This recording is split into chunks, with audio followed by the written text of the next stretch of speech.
I was 7, my father brought home a beautiful lady who gave me a box of mangoes. That day, my mother watched me happily eating those mangoes while she signed her name on the divorce papers. After that, she jumped off the roof of our building. From then on, mangoes became the nightmare of my life. So on my wedding day, I told my husband, Alan Holt, if you ever want a divorce, just give me a mango. Alan pulled me into his arms, quiet. From then on, mangoes became off limits for him too. On Christmas Eve of our 5th year of marriage, Alan's childhood sweetheart, Larissa Fenimore, left a mango on his desk at the office. The very same day, Alan announced he was cutting ties with Larissa and fired her from the company. That day, I truly believed he was the man I was meant to be with. Half a year later, I flew back from overseas, having just closed a partnership deal worth about $200 million.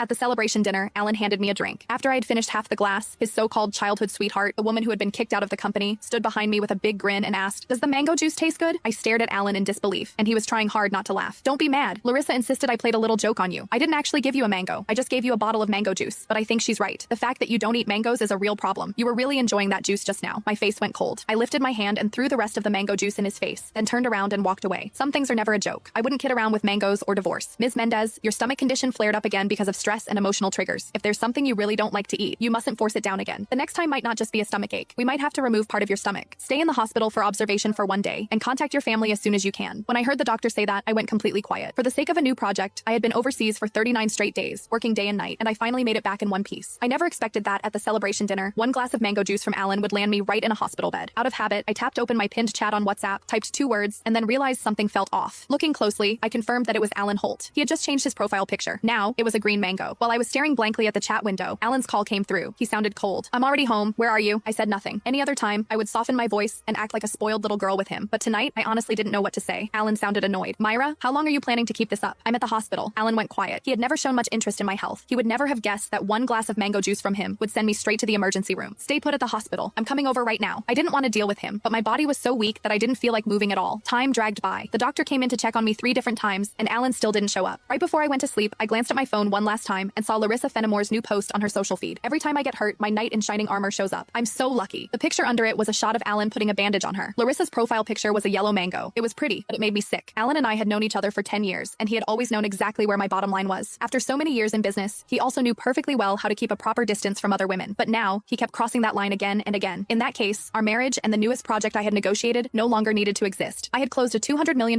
deal in West Arkin that could have changed the company's future, but at that moment, it didn't matter anymore. When I woke up the next morning, Alan hadn't sent a single message or made a single call. I wasn't even angry. After the follow-up check confirmed I was fine, I went straight home to a 5,300 square foot luxury villa that Alan and I had bought the previous year. 7 years ago, when we graduated, we squeezed into a basement room and shared 1 cup of instant noodles. 5 years ago, when we registered our marriage, we ate at a street food stall and went home with a tiny 4-inch cake. Now, I was alone in a huge empty house, nursing my wounds by myself. I figured I would get used to it eventually. I was reviewing the divorce papers the lawyer sent me when Alan finally came home.